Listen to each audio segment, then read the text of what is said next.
Bonjour. Dans l'évangile d'aujourd'hui, le Christ nous dit: Ne pensez pas que je sois venu abolir la loi ou les prophètes, je suis venu pour l'accomplir. Et quiconque enseignera aux autres la loi sera tenu pour grand dans le royaume des cieux.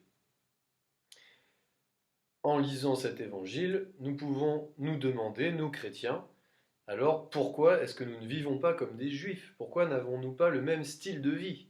Barbe, kippa, téphilim, habitudes alimentaires et tout ce qui s'ensuit. En fait, dans la loi juive, il y a deux types de commandements, les commandements moraux et les commandements rituels. Les commandements moraux doivent tous s'appliquer, ils nous permettent, ils sont une condition pour vivre la loi, le style de l'évangile et surtout le commandement que Jésus nous a donné. Aimez-vous les uns les autres, aimez Dieu par-dessus tout et aimez-vous les uns les autres, comme je vous ai aimés. Et pour les commandements rituels, ils sont là pour nous aider à nous tourner vers Dieu, à chercher Dieu.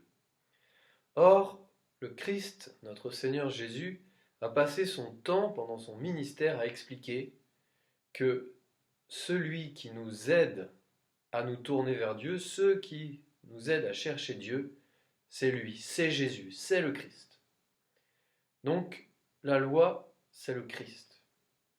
Chaque petit commandement, c'est la présence du Christ qui l'accomplit. Or, nous chrétiens avons été illuminés par le Christ.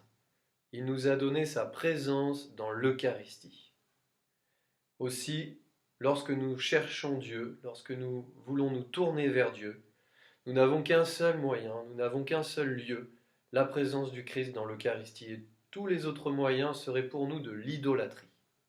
Et puisqu'il y a des membres de notre communauté qui ne sont pas admis à la communion eucharistique, eh bien, il faut aussi savoir que nous avons la présence de Jésus dans l'Eucharistie, non seulement de manière sacramentelle, mais aussi dans toute notre vie. C'est notre vie qui doit être eucharistique. C'est avoir sa vie toute donnée, toute tournée vers les autres, ne rien garder pour soi, tout ce qui n'est pas donné est perdu. C'est chercher à être, chacun d'entre nous, une hostie vivante devant Dieu et qui plaît à Dieu. Ce sera tout un programme pour chacun d'entre nous. Alors bon carême à tous.